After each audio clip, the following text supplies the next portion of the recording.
Good morning, freedom fighters. It is 6:09 a.m. Alaska time, so that makes it 10:09 a.m. East Coast time on the United States, and it will be 10 p.m. Philippines time, where my dad lives, and he's most likely about to go to bed, and I'm just waking up. But our rulers are working heavy overnight. Heavy chemtrail operation that took place as daybreak this morning here in the United States over Louisiana, Arkansas, and Texas. I will back it up for you, but very unusual lines from some kind of device. Frequency waves, so-called gravity waves, roll clouds. This is not microbursts from storms. This is from energy from a machine. Microwaves, I call it frequencies. Heavy chemtrail operations ongoing. I didn't mean to move it because now it will have to reload. No. Thank you, computer. Sometimes if I move it in, it has to reload completely, which it probably will now since I zoomed in. Straight line clouds over Louisiana is created by aircraft with up to 50 different compounds and chemicals. I am going to put on a pretty long video at the end of this weather report. Unconventionally gray. It's outstanding. It's almost 2 hours long, but I'm going to do the most important part of it. Lots of scientists explaining the dangers of these chemicals that they are spraying on our people, our lands, our waters, our fish, your puppy dogs. For the people that doesn't have children. I don't have children. My God, I'm fighting for yours. Help me fight for yours too. Please help me fight this, somebody. All right, let me see what else I can locate you here. You're looking at the last 6 hours over the central United States. Very intense electrical storm. I see a lot of activity from the rulers. Colorado, you can see how they're pushing this material. Pause it. You can see the waves really pushing it here in Colorado. You can kind of see the laser lines over Indianapolis. It's a global effort when they're doing this. All this stuff connected in Texas looks like it's affecting it. I think the wind just makes the lines weird. I'm not even sure, man. It's incredible technology, and they are not telling us. The man behind the curtain is not explaining it to us. Yeah, I remember Wizard of Oz, correct? Well, there's a man behind the curtain, and he's not some little short guy that's got a smile on his face. See, this stuff's connected. That is connected to that somehow. Creating this storm right there. That's doing all that, guys. I mean, it sounds insane, but there's the lines again. They just keep popping up. 1, 2, 3, 4, 5, 6, 7, 8, 9, 10. And they just go right on through it. Oh, God, they're creating storms. That is a nightmare to a commercial fisherman, man. Last year, I went through a storm that was forecast 25 mile an hour. It blew 70 for 25 minutes or 30 minutes. It almost killed the fleet. We were all in a blind. I lost a bow hatch. All I could do is hold into it and just idle into it for a few minutes. The helper we got doesn't shrimp anymore. He was terrified. He shrimp for a little bit longer, but he is a landlubber now. He don't want no part of it. Heavy frequency waves and all that, though. But let's go to the biologist explaining how bad this stuff is. Heavy frequencies. Chemtrails going on in Mexico. I can't remember if I went over it. There they are. Very distinct, heavy chemtrails, part of this system they're creating. It doesn't matter who outlaws this. They don't care about our laws. These people think they are above the law. And you know what? They are. I cannot get one cop to care. It's above his pay grade. When they told me that, I almost fell over. you're protecting us, I thought, but they're not here to protect us. They're here to protect the government. Yeah, I've actually mistaken of what they're here for.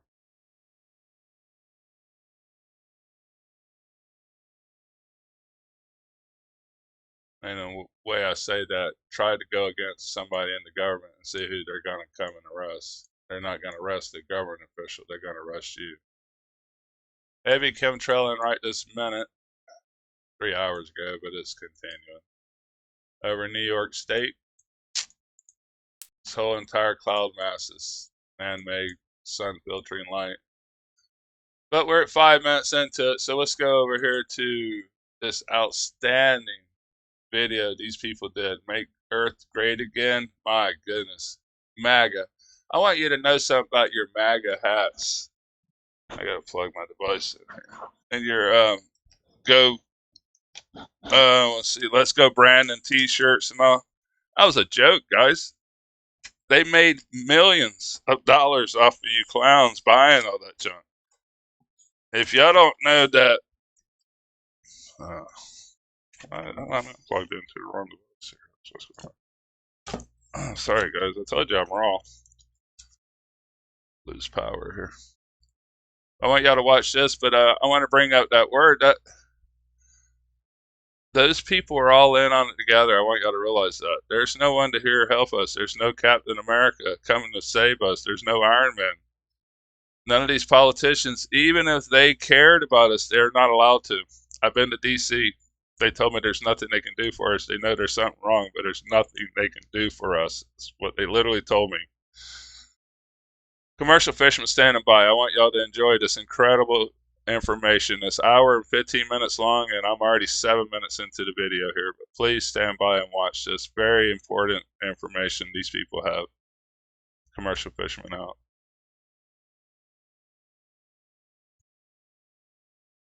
University scientists talk about geoengineering as if it's some future event. I said at the beginning, I said that acceleration management was cheap, fast, and perfect.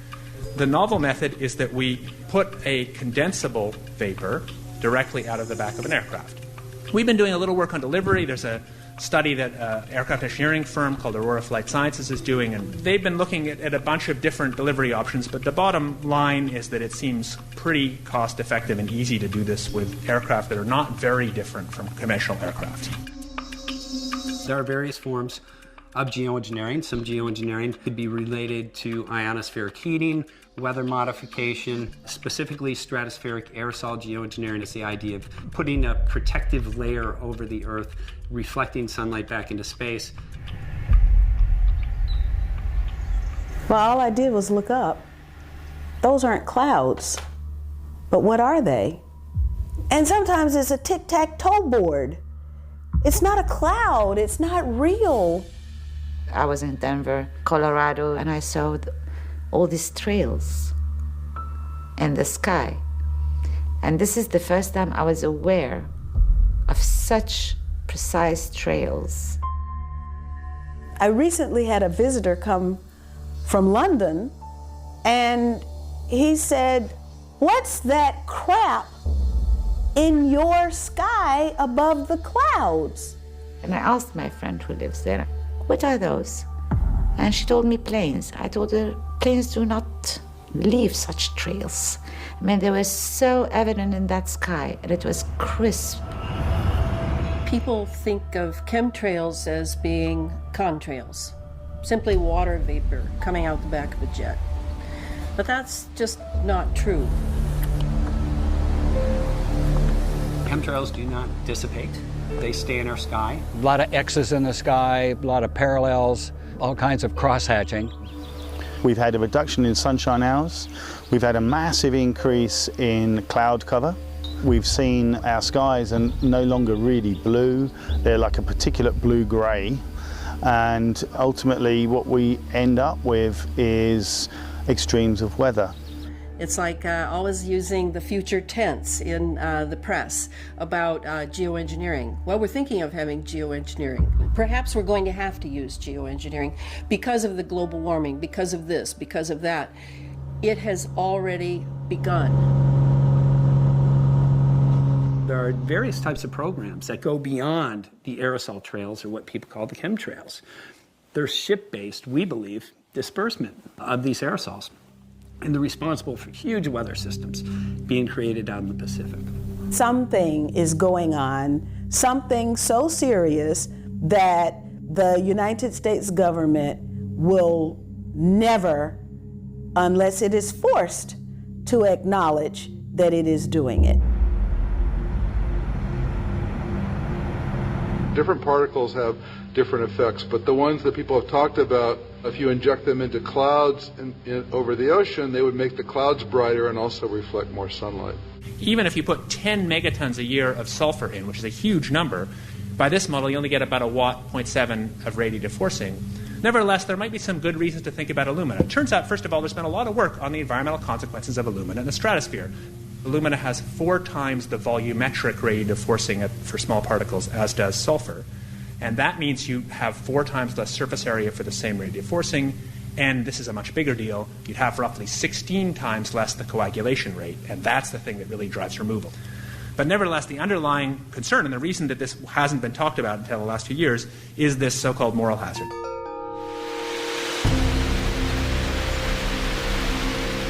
What we're finding in rain tests are the exact materials listed and named in a number of geoengineering patents, and also listed in a number of geoengineering models.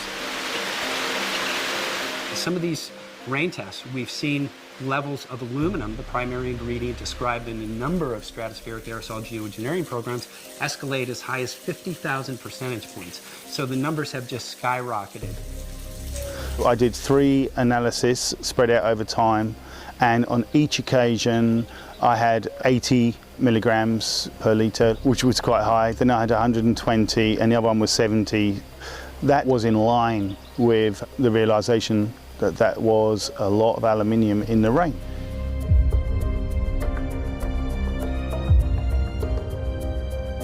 It was disturbing on Maui, where a lot of people in certain parts of the island get their water from water catchment tanks. We were measuring samples of the water and found high levels of aluminum, barium, and strontium. We then took those findings to the health department, and the health department conducted rain catchment tests. And what we found was the same average of aluminum, barium, and strontium in the rain catchment we found was the same we were finding in our tanks, that people were drinking and using that as their water source. We're finding the same metals worldwide. I'm only working a local area, but everything I've seen, it's aluminum, barium, strontium. The military is spraying another substance into the lower atmosphere. The academics don't mention this because most academics are funded by government grants. When coal is burned by utilities, it produces a heavy ash that settles out. A very fine powdered ash that used to go up the smokestack. But it's so toxic that regulations mandated that this fly ash be trapped on electrostatic precipitators. And coal fly ash is ideal because sprayed into the area where weather occurs, which is where jet planes fly, the fine particles are very much enriched in the toxic elements. Mercury, chromium, just a whole suite of them, 40 elements, aluminum being one. It's a toxic nightmare. And that is harmful for everybody, especially pregnant women, especially for children, especially for people who have compromised immune systems or respiratory systems. It's bad for the elderly.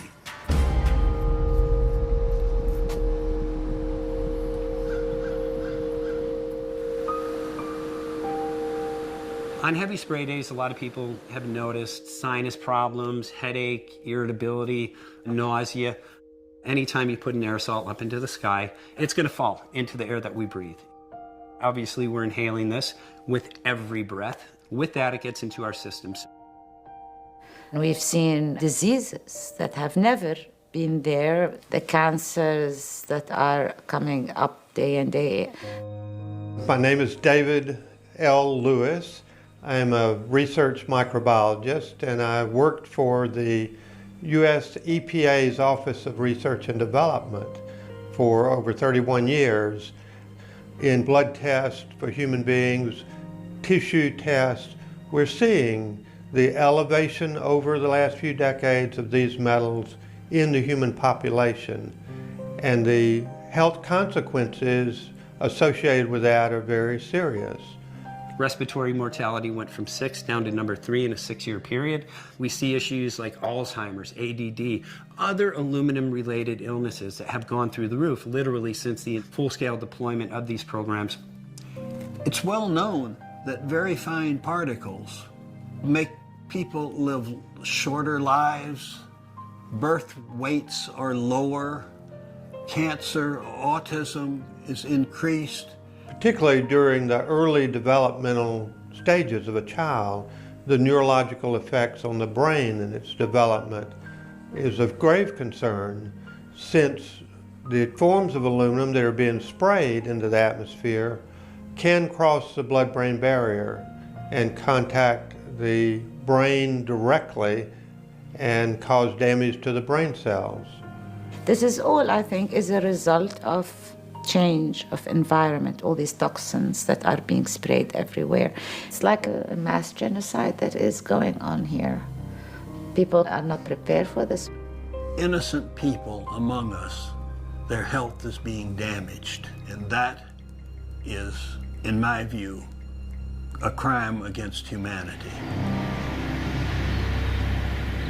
There's something called aerotoxic syndrome. Now, I now have been speaking with doctors and with pilots. Many people are becoming ill. They're getting neurological conditions, they're getting extra fatigue, they're getting higher rate of cancer.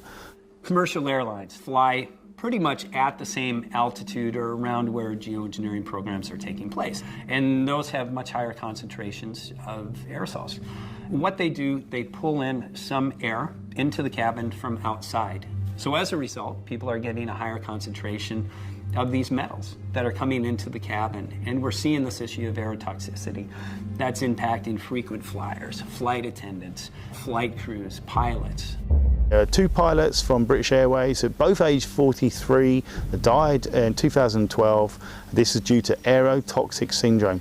All the ailments of people who are now unable to fly because they are too ill to fly are consistent with heavy metal toxicity. It's destroying our children's lungs. It's destroying our health.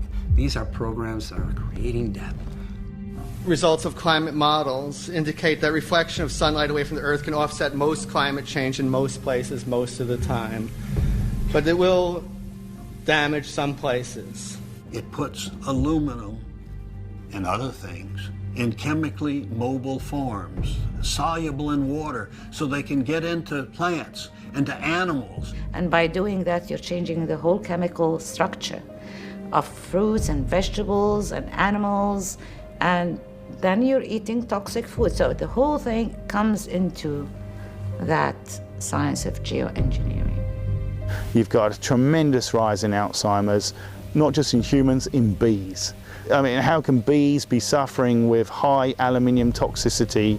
Aluminium is ubiquitous, it's all around us, it's in the earth and everything else. It's never caused any problems before, but something has changed. But why should it suddenly start to affect the bees? Or even whales now have been found to have extremely high levels of aluminium toxicity affecting their health. It's causing huge stress, manifesting itself in beetle invasions and in fungus invasions, and all of those are setting back our ecological patterns. It's not normal. The environment is changing, the skies are changing. We have a substance that is being literally poured in the air above us. Rainwater extracts aluminum, and so you have 2 effects from that. You have the aluminum poisoning of plants, and you have the soil pH being changed, typically making it more alkaline. This is a substance that harms virtually everything. Everything is polluted now. You know, even the crops that we eat and then supposed to be organic, they're not organic. How do you control the skies? Your organic soil is being polluted by what's going up there. Aluminum makes up about 8% of the Earth's crust, but aluminum is strongly bound to oxygen and to the silicates, so it doesn't move around. And so all of life developed without ever it being exposed to aluminum that could move around. And we have no natural immunity to mobile aluminum, nor do plants. We have tree decline in all areas, even areas that are getting an abundance of rain. Those areas are testing positive for the primary ingredients in geoengineering programs.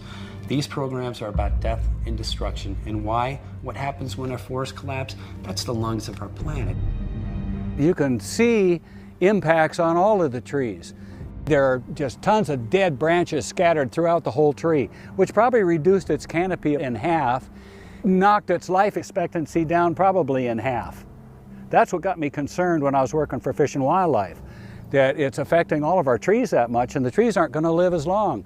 If they're not living as long, and then the species that use them are also impacted. This is very common now in the Chicago area. It's about every 3 or 4 trees that we're seeing is dead in this community. What we notice in Maui is about 1/3 of our rainforest is actually dead. Geoengineering is changing our weather, and the explanation is that by changing your weather patterns, you're changing what's normal for all of the species that have evolved there. So let's say we were doing geoengineering because we wanted to make the weather a little bit better. Then we'd be balancing some risky geoengineering against the benefits of making the weather a little better. And in my view, the right time to wait until we did that would be infinity. Anytime you put an aerosol into the atmosphere, it's going to affect wind speeds. It's going to affect cloud nucleation. An interesting thing is geoengineers are talking about how, if these programs were to be initiated, which they have been, how they will have to utilize and implement weather control and determine where it rains, when it rains, and who specifically gets rain. We're already beginning to see the formation of the center of circulation. My name is Scott Stevens. I studied meteorology at the University of Kansas, and that was my first TV job was on the air was in Topeka, and then I worked in Omaha and Tulsa, Albany, New York, and then out into eastern Idaho in the Pocatello, Idaho Falls market for the last 10 years of my 20-year career doing weather. It wasn't until about 2005 when I got deep into the weather modification aspect of this story of geoengineering. One of the parts of the program that is very important that plays into the chemtrails is the precision of these actions in the atmosphere. These chemtrails are absolutely required, so they introduce the right energy at the right location for the right length of time. These trails are wires in the sky. The combined technologies like H.A.A.R.P and the chemtrails were designed to work together as weather weapons. H.A.A.R.P, the High Frequency Active Auroral Research Project. It is filled with phased array antennas. They steer microwaves into the ionosphere where they will activate all of the ions up there. They can use excitation waves that actually affect the metallic particles. So we've ionized the air column. They can heat it, they can cool it. H.A.A.R.P has directional antennas, and they can focus their antennas on where they want to move the jet stream, and they can hit the jet stream, and they create an artificial high. If you accentuate the high, if you amplify a little bit, it's like building a mound of dirt. And you have a little creek or a little stream of water coming. You build the mound of dirt, that water's not going to go through it. So you build the mound, and then that's going to impact storms that are inbound.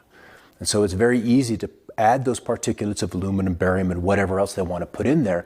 And as you add heat to that, those particulates then radiate the heat into the atmosphere, and it warms.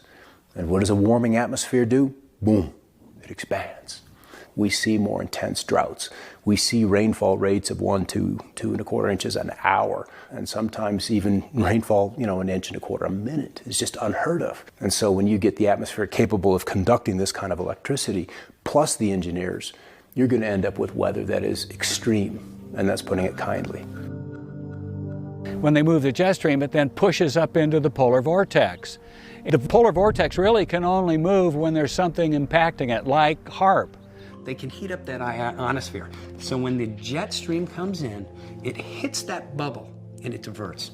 The jet stream flow that is normal brings precipitation and brings the jet stream right into California. And then it brings storm systems with it, it brings rain. The jet stream got pushed off of the coast of California. It dried us up and took all our moisture away and pushed the jet stream north, and when it hit the polar vortex, it then was ricocheted straight down the east coast.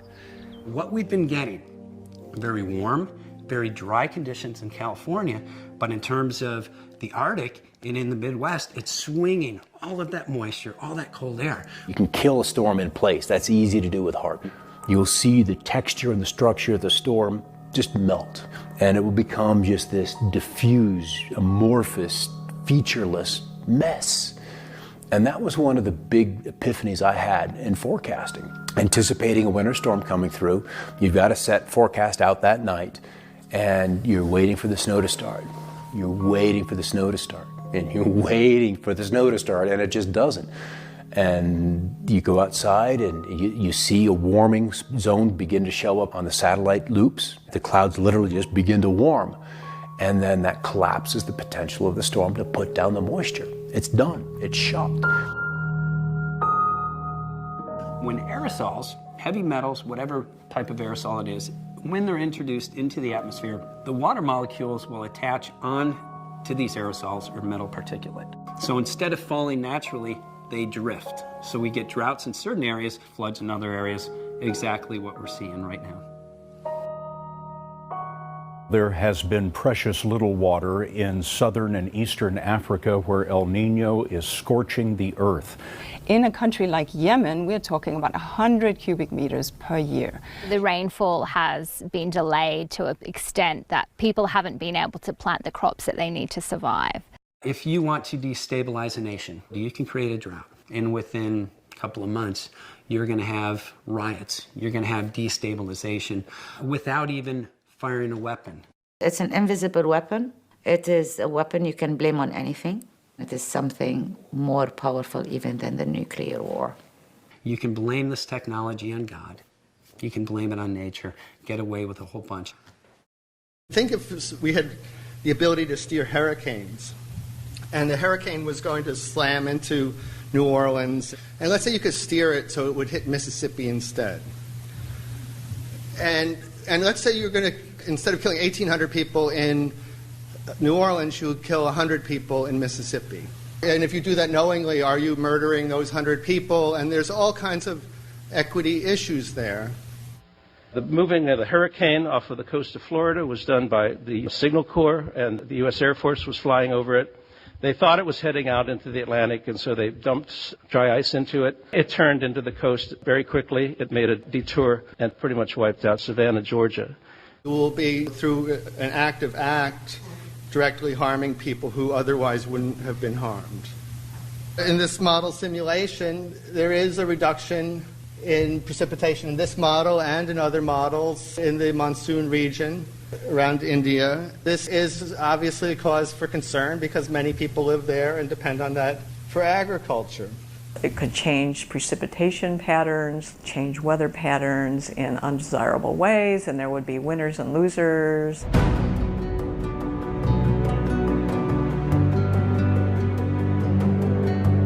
Farmers came here and levied in the Sacramento River, and ever since then, agriculture has existed in the area.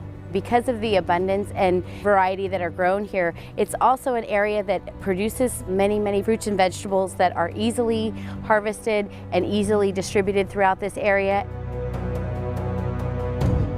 The state of California is resorting to drastic measures tonight to combat its severe drought.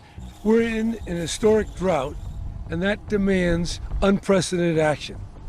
It's for that reason that I'm issuing an executive order mandating substantial water reduction across our state. The drought has been going on for 4 years. We are entering our 5th year. In that time period, we have seen a shift of water rights from the hands of private people, private farmers, into the hands of very large corporate agricultural groups that are buying up water rights silently. A lot of farmers are not getting the water supply. Right now, Jerry Brown, the California governor, he's called for a state of emergency in California. And what that does, it gives him the legal right to take any land, and it also gives them the excuse to come in with corporations and corporatize the water.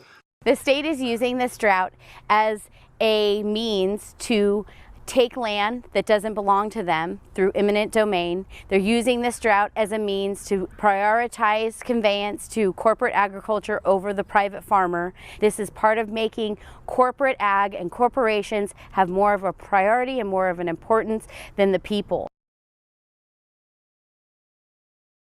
The people of the state of California use between 12 and 15% of the water in the state compared to corporate agriculture, which uses about 85%. The water rate increases that the people have been experiencing are out of proportion compared to what corporate ag pays per acre foot for water. All of the burden of this drought is all being placed upon the people of the state of California.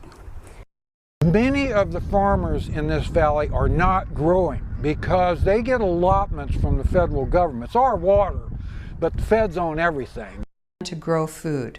What happens then is land dries, that land is then sold for pennies on the dollar, and then huge The small farmer, if he does not have water, he's in a lot of trouble. The people of the state of California will suffer through restrictions on locally grown fruits and vegetables, higher water rates, and above all, a loss of the public right to water. And that right is being eroded every single time a drought emergency is called. Water is definitely the next oil. Water is definitely going to be the battleground for the next 20 to 50 years. And if we don't get our priorities straight, it will be the consumer, the private person, the public who will be the one suffering.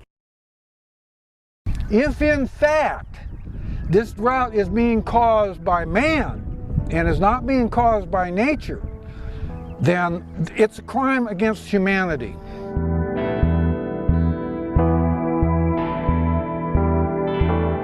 If we look at geoengineering, what it does, it creates abiotic stress. Abiotic stress is anything that will stress a seed. It's heavy metal contamination, it's too much moisture, it's pH changes in our soil. Natural food is not able to grow very well in this new environment. Monsanto has, quote unquote, come to the rescue because they've developed a genetically modified abiotic stress resistant seed. Terminator seeds do not grow seeds. So what the farmer has to do year after year, they have to go back to Monsanto and purchase these seeds. What they're suggesting is because of a potential climate catastrophe, they're looking to science for answers, but these answers happen to be in line with creating a food monopoly. Nature, or God, gave us everything. Gave us natural seeds, gave us sunshine, and gave us rain to be self-sufficient to feed ourselves. And through the death and destruction of life, seeds being the life, Monsanto comes in, they redesign a seed that will grow in this new environment. Who's the author of life? Becomes Monsanto. This is the 1945 modern era of weather control, climate control, that includes proposals to nuke the ice on the poles, to do large-scale cloud seeding, to develop a perfect model that would not have the notion of chaos in it, that would deliver things to the upper atmosphere, maybe to near space. These are the same technologies grown up, developed over the past 70 years or so. There is no doubt that covert weather and climate engineering technologies have been developed for many decades. And they've been used already for geopolitical leverage. The Air Force, in a document, 1996, part of the title was Owning the Weather by 2025. The military plans to multiply the force of weather as a weapon. So they're weaponizing weather. And when they say 2025, always assume that it's earlier. The Johnson administration was using weather modification during the 1960s, not only for the Vietnam War, but to alleviate drought in India and Pakistan. Even during World War II, you read some of the history books and stuff, they were desperately concerned. Every battle, they were desperately concerned about the weather and what the weather would be for this battle or that battle or whatever. And they were looking for ways to change the weather pattern to be used against the enemy. whether it's stratospheric aerosols from airplanes, whether it's a ground-based cloud generation, or even additives put in jet fuel. One thing's for sure, to achieve the weather modification and other goals of geoengineering, aerosols are required to be in the sky, and we're finding these around the world. Weather modification is always played down by the establishment. They try to say it doesn't work, but of course we know it works. They had to bring in the NMOD treaty in 1978, and the Russians petitioned the United Nations to stop the use of weather warfare, and eventually the Environmental Modification Treaty came into play. The NMOD treaty had an exemption. While countries are not able to engage in weather modification with other countries, they can engage in weather modification over their own soil. So when developing a weather system, whether it's a drought, whether it's tremendous floods or storms, you can start over the United States and work a storm so that it fully matures thousands of miles away, which will have impacts on other countries. So let's say that it works. Again, works means just provides a useful reduction in risk, and we are convinced that it doesn't work. Then we've missed a real opportunity to limit environmental damages, say damages to the high Arctic, which is not a trivial thing. Science had concluded that global cooling was absolutely, positively coming, and we need to prepare. Back in the 1970s, Stephen Schneider, he was a presidential advisor all the way from Nixon up to President Obama, and he was pushing what he said was a coming ice age. Many of the strategies we see today were attempted in the early 1970s.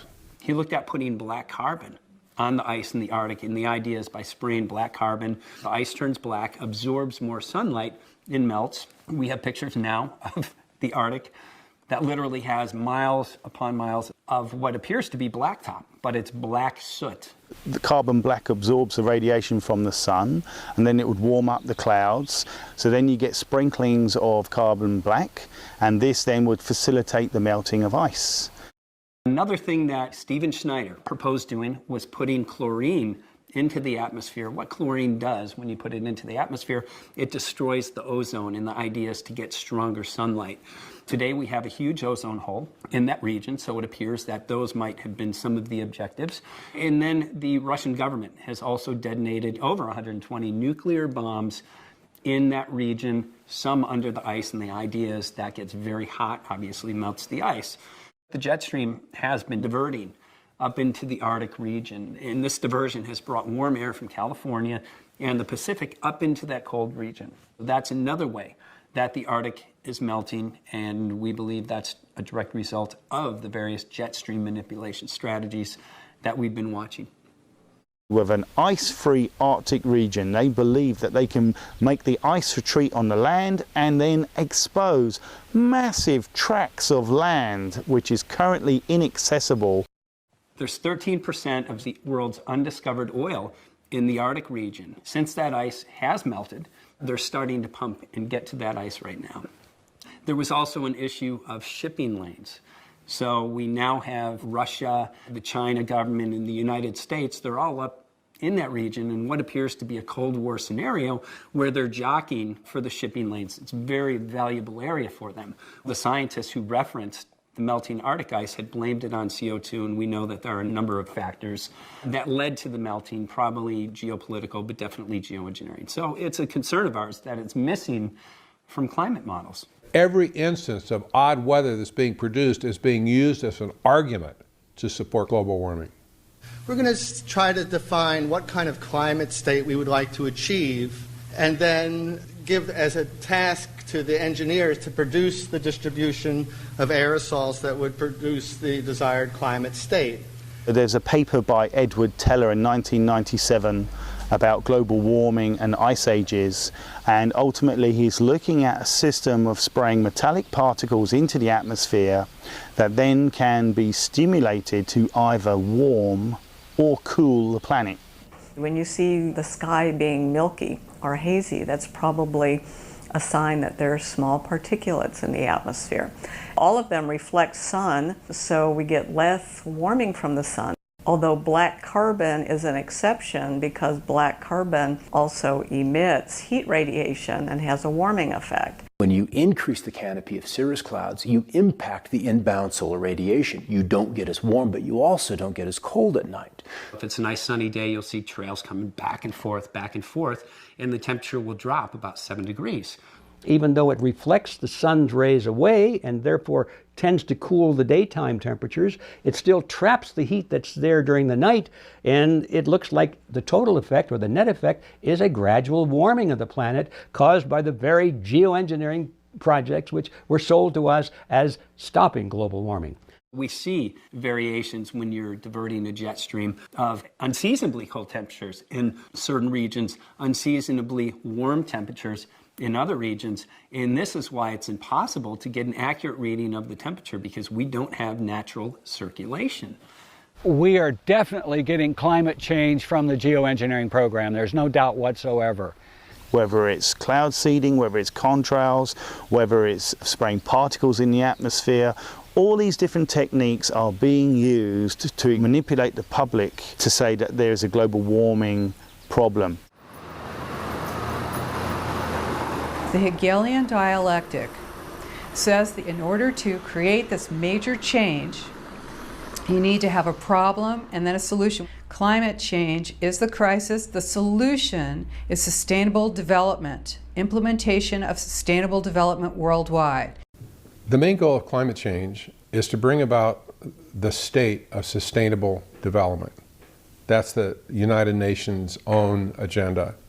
Climate change, whether real or invented, is the perfect vehicle that allows for the implementation of United Nations Agenda 21 Sustainable Development. This is the United Nations plan to make the Framework Convention on Climate Change legally binding on the nations that agree to it. The United Nations has stated many times that this is a global agenda. They've had their consensus meetings around the world, and everybody has bought in. It's the blueprint to inventory and control all land, all water, all minerals, all plants, all animals, all construction, all means of production, and all human beings in the world. The United Nations has pointed about this themselves on how the capitalistic system that has ruled for the last 150 years is going to be completely changed, transformed, they say, into this new green economy that will be based and regulated on energy and resources. The United Nations itself claims that implementing all the climate change policies and the things related to starting up on sustainable development is going to cost some $90 trillion. When you consider the magnitude of the money that's going to flow because of what the United Nations is doing, you've got to follow the money and look on the other side to see who's going to receive that money. We have a huge economic transfer of industry into this new green industry. And these are not going to be, well, I want to get involved with this industry.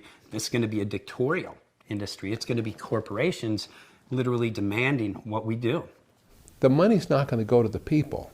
The money's going to go to the corporations that are sitting out there with these giant nets ready to capture the money flow. This is a transfer of wealth.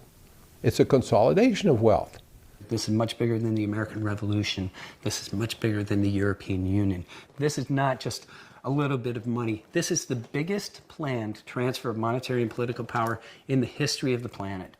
They get people emotionally involved. They manipulate them to support the things that they want them to support.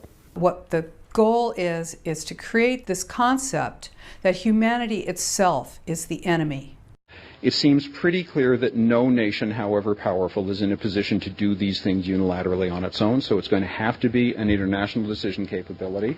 When you start thinking about deployment decisions that potentially have profound impacts on countries' well-beings, you're probably going to end up back in the UN and the Security Council and things like that. The actual practical constraints necessary for any actor to achieve a sustained, non-trivial deflection of global climate require more than just the money and the technological savvy. It requires something like the command of territory, the world stature, and the military force to prevail against a bunch of other powerful nations who want to make you stop. In contrast to stuff like mitigation efforts, geoengineering isn't just a single country issue. If one country decides to pursue this, it's going to affect the whole world. So that raises some sort of novel governance challenges that aren't present for a lot of the other aspects of climate change. The problem being global suggests that the solution has to be global as well. So you cannot control the weather of the planet by passing an ordinance in Detroit, for example. It will be very difficult for any country to preserve that contamination within its own borders, because it is a global treaty. You have to do it at the national level, which might take care of a continent, but ideally it goes eventually to international ordinances and controls and regulations and taxes and all that sort of thing. The Trilateral Commission claimed that they're going to create a new international economic order. When you talk about creating a new system, it's presupposed that there has to be some type of a governance mechanism around it to control it. It's over 193 nations that are getting together, and what they're working towards is forming a new unelected government body. What this unelected government body will do, it will completely circumvent constitutions and state laws. It will create and allow an unelected body, the IPCC, the United Nations, to micromanage our lives through taxation without representation, various mandates. The United Nations will now implement a full court press on a global basis to bring every country into alignment, to coerce them into changing policies within their country. This is what it's all about. Back in the year 2000, we had the Kyoto Climate Agreement, which was put forth as a treaty. Congress blocked the actual Kyoto Treaty because it was a treaty. In the most recent climate change discussions, the Obama administration has taken an opposite tact and said, don't make it a treaty. Don't put that language in it to where I have to go back to Congress and ask them permission to go ahead with this. He doesn't want to deal with the Senate, which normally has the constitutional responsibility to negotiate and authorize. It also has the implications that you can change the agreement down the road to say anything you want. This is another problem with the whole climate change thing right now, is it hasn't been clearly defined. Where it's going to be legally binding is in an unexpected area. Between the TPP and the TTIP, it's called TTIP, these agreements are developed by the same people that are pushing the United Nations to create sustainable development. So we find the language of sustainable development buried within the TPP document. The TPP document is legally binding. So backdoor. We're talking about money and power. We're looking at the prize of power beyond anything that's conceivable to those of us who are just individuals. So yes, money and power, but it's far greater than just plain greed. Because what this is about is a mega corporate plan that is totalitarian. It's about mega corporations being able to actually have what a mega corporation wants, which is no world boundaries, total harmonization of laws. They're in the process of creating global corporate tribunals that are formed by corporations. And these tribunals will be able to sue local municipalities. An example of that would be, let's say if you're the state of California and you form legislation to ban geoengineering.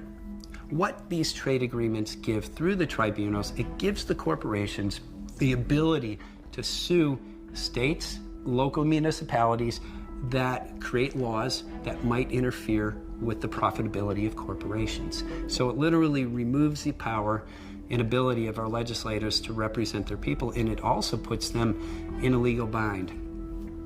We came together around the strong agreement the world needed.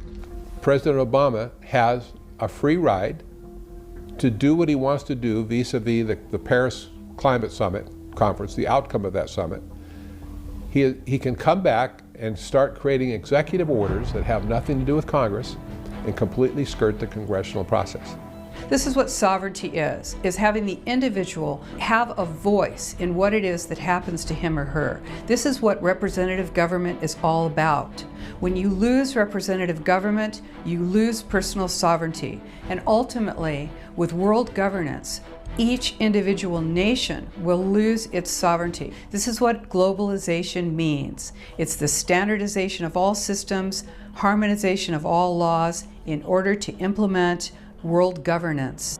The required international response looks like something somewhere between a renewed great power diplomacy with negotiations among a dozen states and a universal UN decision-making body. United Nations Agenda 21 is predicated on the loss of independence and the loss of ability to be sovereign, whether it's personal sovereignty or national sovereignty. The Obama administration announced that a UN police force would be coming to the United States. These are United Nations climate objectives. And when that police force comes, they're not coming to protect our constitutional rights. They're talking about removing our freedom of speech because right now they're calling climate change a national security threat. They're coming to mandate, they're coming to police and make sure that we adhere to this new government. Are we to assume that these politicians that we know have a lot of ethical problems are so good and so clean and pure that they're going to tell us how to run our lives? Do we really want those kinds of people telling us what we should and should not do? And the answer, of course, is no. There are a lot of implications. And again, people think they're doing something good because this has been sold to them by the corporate mainstream media who has a vested interest in this entire consolidation of government. This is world government. One of the things they're worried about is what you might call a carbon dictatorship, some kind of system where there's a very stringent top-down regulation of emission standards where the government, either at a state level, a national level, or an international level, is coming in and enforcing emissions caps or prices on carbon emissions and telling individual firms or individual consumers exactly how much they're entitled to emit. Everything right now, predominantly that we utilize in terms of energy, is based on carbon, whether it's the lights that you use in your home or driving your car. Carbon credits are literally what you buy to be able to exist and live and breathe. And this new thing about commoditizing carbon is a very big deal.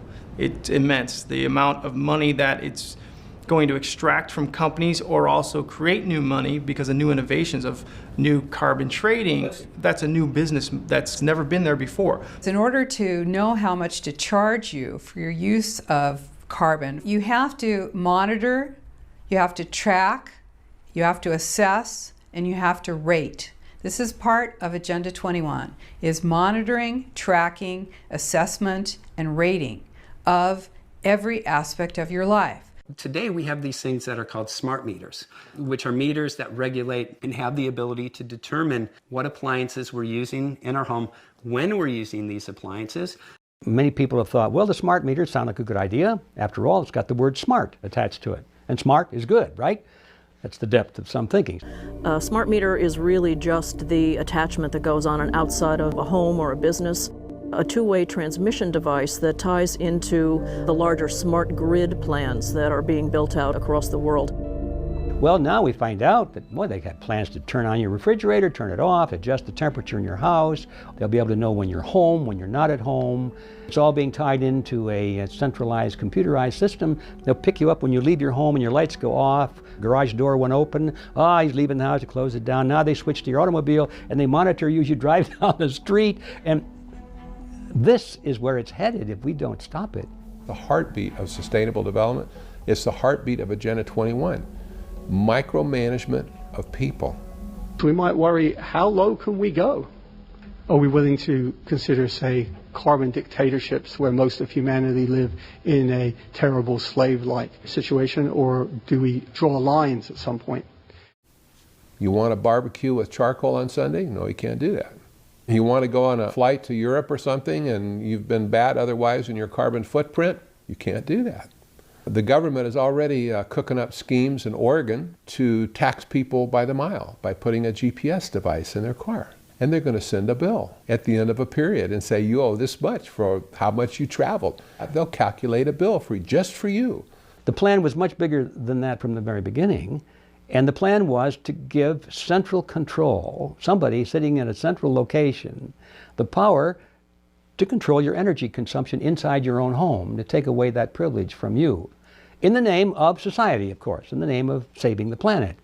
Appliances are very important to this. So we're looking at a whole new green economy. So there are a lot of corporations who benefit from this. So let's say you utilize the vacuum cleaner that you use or maybe purchased back in 2010, and it wasn't regulated or deemed to be green. Through the smart meters, they have the ability to know what appliances you're using. You might get fined in your home. You could get a $200 fine from using this and be forced into buying a new product. A friend of mine who was living in Switzerland a few years ago went in to wash her clothes, and the thing was like cranking away, and the washer was full of water, and it stopped. So she was very concerned, and she called the repair people, and the guy laughed. Utility shut your washer off, it'll be okay after midnight. The effect that it's going to have on you is how much you can use and where you can go and how you can live. Can you drive a private vehicle, or are you dependent on public transportation?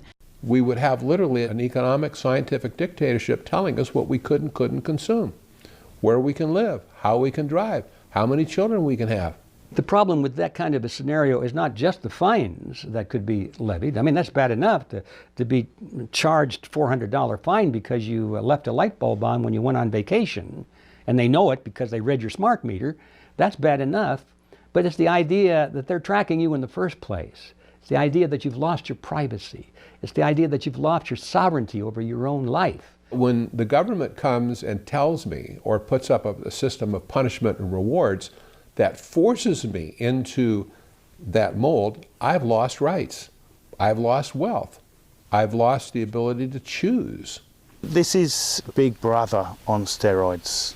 Every single appliance that you have in your house will eventually, in a smart grid, have an antenna that's embedded into it that will transmit your usage data to a smart meter on the outside of your home that will then transmit your usage data to another tower receiving that usage signal that will then go to the utility company for supposedly billing purposes. If we allow these climate agreements to go through, we're all going to have to be capped. Unless, related to cap and trade, you have money and you're able to trade, meaning purchase carbon credits. The new economy is carbon credits, carbon trading, cap and trade. It will be determined whether you yourself are a benefit to the planet or a drain on the planet. And this is how control, monitoring, tracking, assessment, and rating for carbon is going to be implemented. Today's cap and trade scheme is a forerunner, at least, to creating a system of actual carbon currency that will be used for purchasing and selling. Cap and trade came into effect in California. We have people now traveling. It's the very beginning of this transfer of wealth, this taxation process, but right now people are paying a fuel tax. There are millions of dollars of damages that are being passed on to the consumer. It's the people in the middle that are being pushed down into that bottom end that are going to pay for all of this. It just means that the middle class is being destroyed. And soon, if we keep this up, there will be no middle class at all. We'll be back to the Middle Ages again, where you've got the ruling elite and you've got the serfs. That's where they're headed with all of this. To commoditize carbon is a new billion-dollar business. The winners and losers of cap and trade on the forefront, obviously, is the one government control without borders, because this is global, so it's a way of centralizing control. The winners obviously are the governments around the globe, because obviously this is a new revenue source for them. I'm taxing dirty emission factory for where I wasn't able to do it before. Now I can through legislation. So now they have to pay me. And how many of these credits do I issue? I don't know. How much money do I need? I mean, there's some accountability that needs to be there, but who's really accountable if the governments are doing it? There is really no balance of power there. So the governments around the globe are by far the largest beneficiaries monetarily. Now they'll claim that humanity's winning because they're cleaning the air or the CO2 emissions aren't growing at an excessive rate. But obviously the governments are the clear winner, and the large energy companies are a winner. On the forefront, it looks like a tax to their profits, but in reality, it's a whole new marketplace for them to exploit. Now, derivatives markets are structured for them to hedge their profitability, of course. And where people don't understand is these oil companies hedge their product. They're the producer. They know where the price can be set at in terms of their profitability. They can hedge years down the road. So whether the market for oil goes up to 150 or goes down to 50, they're going to make money regardless, because they're either going to make money as the oil price rises through extra profits through the price of the oil, or if oil goes lower, their derivatives will make money. So they really don't care if whether the market goes up or down.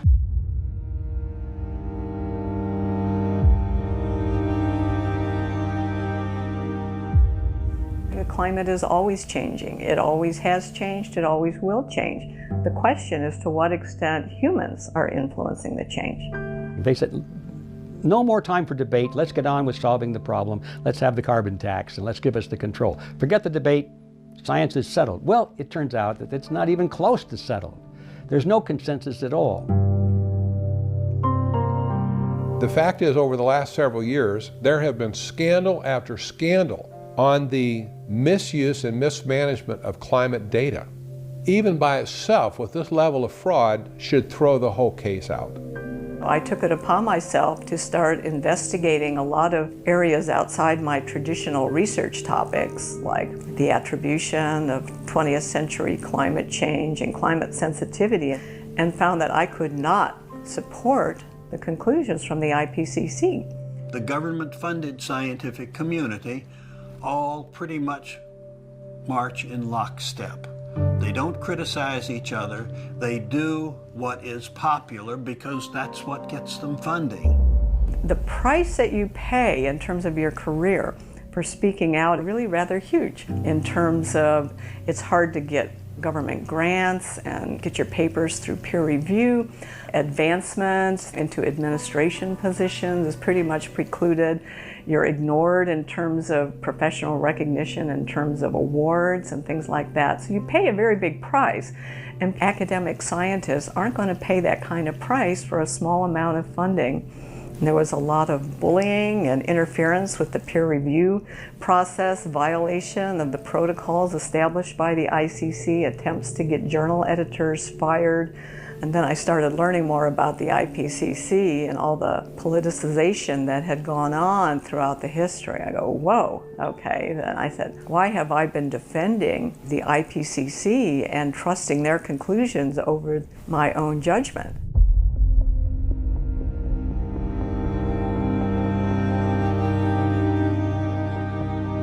The Our Common Future Climate Change Conference in Paris was a precursor to COP21, also known as the Paris Climate Agreement. What it did, it created the framework to legalize geoengineering and other climate legislation and mandates. Limiting warming to 2C will be a difficult challenge. Reaching it will require rethinking, reinventing many aspects of energy systems, relationships, and lifestyles. What are the strategies, let's say, for local municipalities that perhaps might not want to sign onto any agreements or might be resistant to any planned adaptations? Can anyone speak to that? To summarize my question, I guess it would be the transformation at the local level, and what if there are certain municipalities who would be resistant?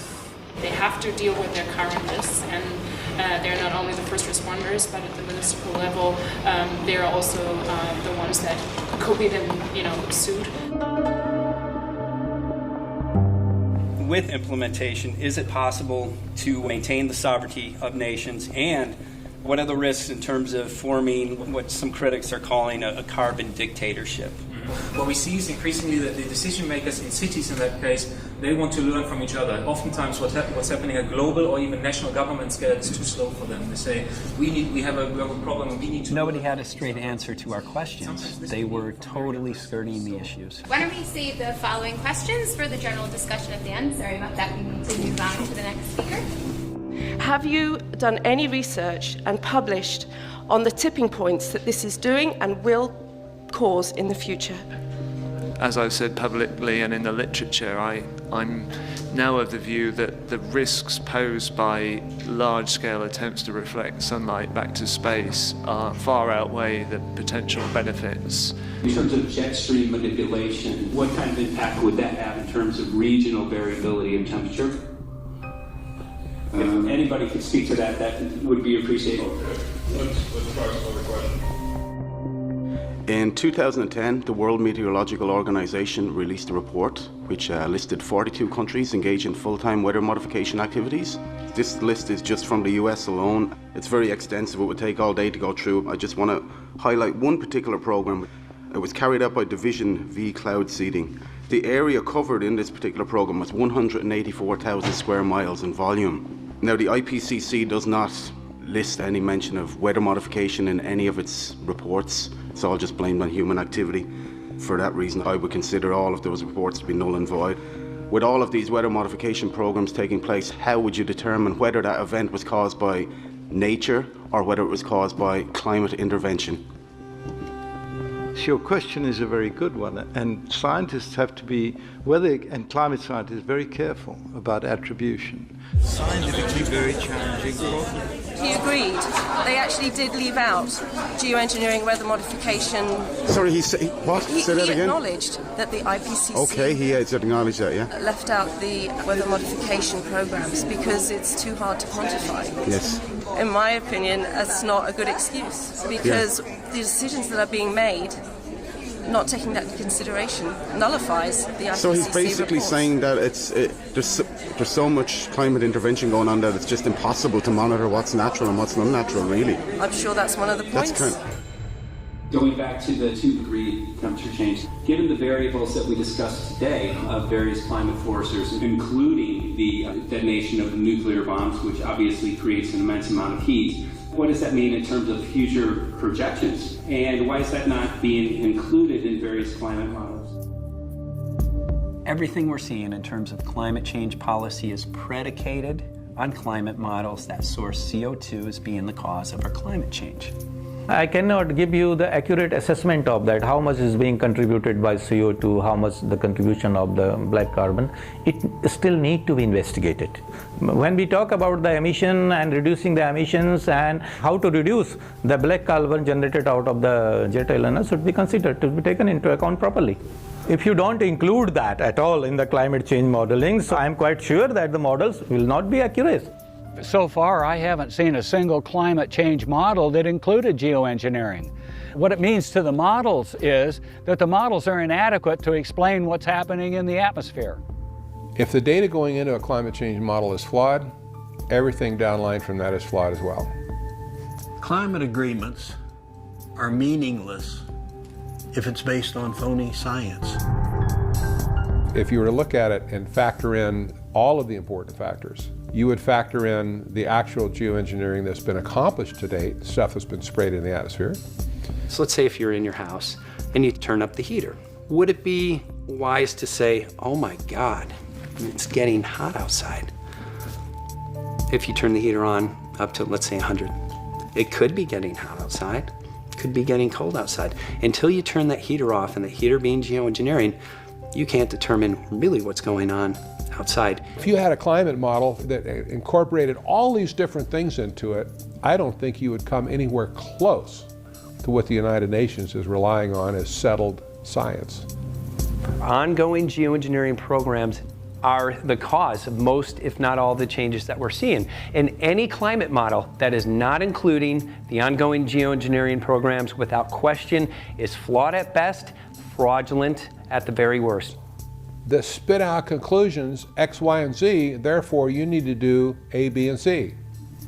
Completely bogus. But it works for them. To make any judgment based upon those models would be just deceit and fraud.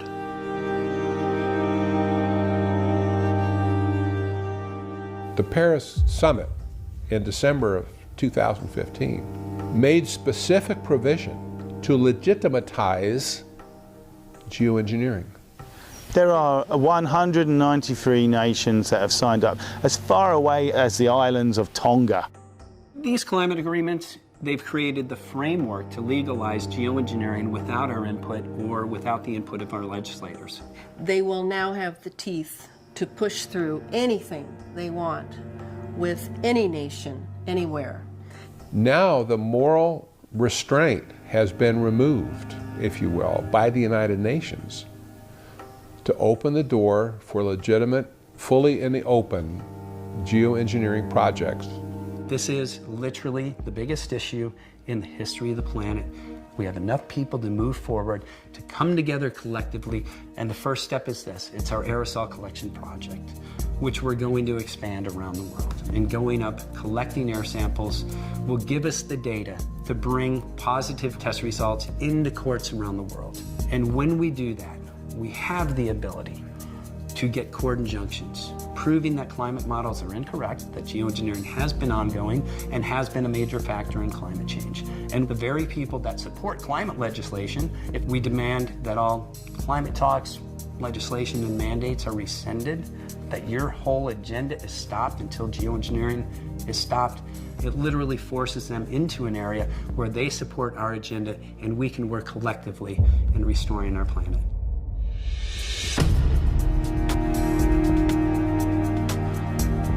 Scientific dictatorship is where this is headed.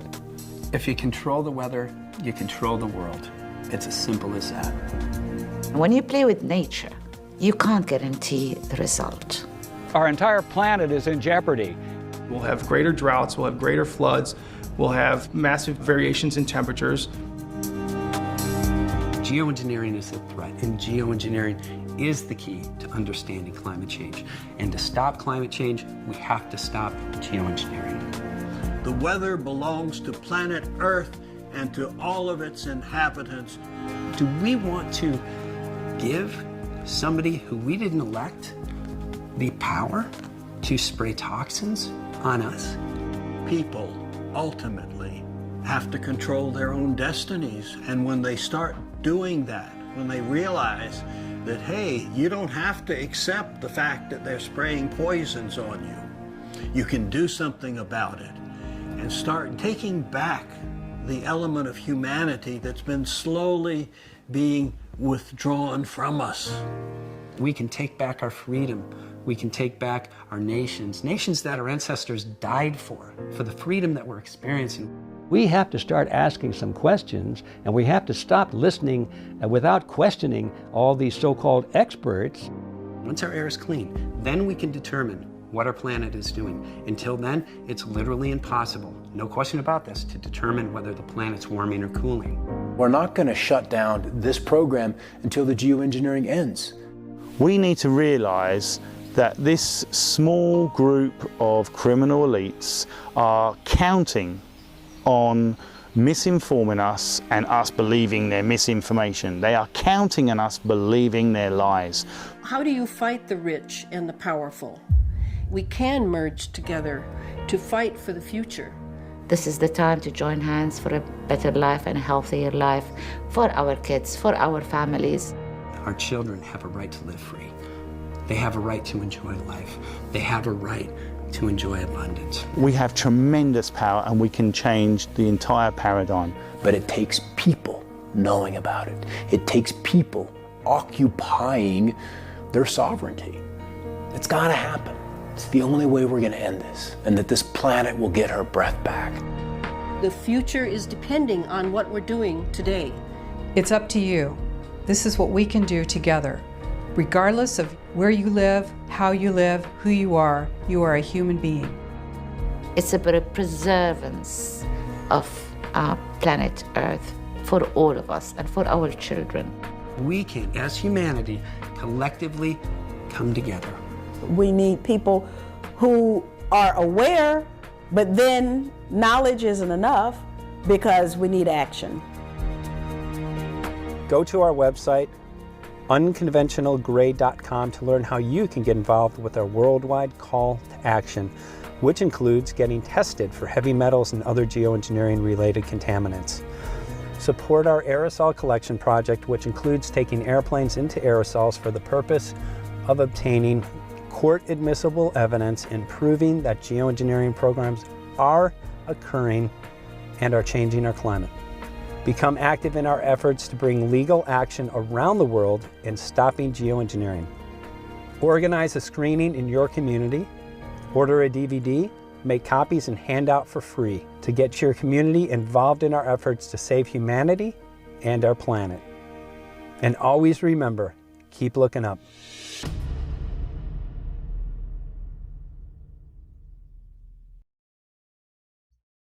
Truly undeniable evidence right there. We should be able to go to any court of law, especially when I have this kind of satellite footage from this winter in Florida with one of the largest spray days I've ever seen. Still, I've never seen anything like it. They put out the sun in every state. Florida and the Atlantic Ocean and the Gulf of Mexico. It's incredible. Thank you to the warriors that are still standing by. I can only imagine a couple of people. Please comment below and I'll try to make sure I watch the comments on this video.